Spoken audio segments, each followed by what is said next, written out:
NFPA 285 is the standard test method that we use to evaluate the fire performance of combustible materials that are used in building construction in exterior walls. NFPA 285 is an assembly test. We are looking at the assembly as a whole, from the interior gypsum wallboard all the way out to the exterior veneer. So in the built environment, NFPA 285 testing and compliance is important because it is ensuring that we have a safer building environment. NFPA 285 is basically geared towards ensuring that we don't have excessive vertical or lateral flame spread across the face of that building during a fire.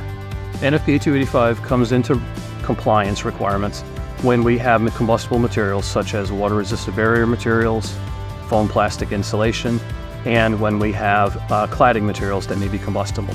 We are looking at the different aspects of the wall, such as the wall opening protection, the header details, jamb details. We're looking at floor line fire stopping. So 3 keys to consider when you're looking at an NFPA 285 test is 1, it is an assembly test. We're looking at it as a whole, from interior to exterior, inside the stud cavities, outside the stud cavities. We are looking at the assembly as a whole.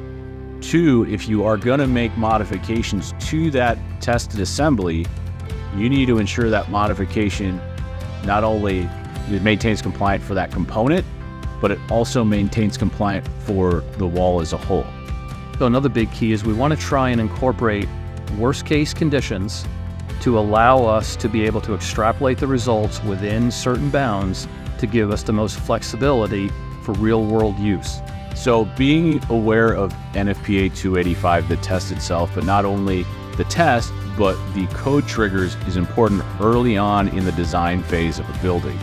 You want to ensure you are planning ahead based on the materials you're selected.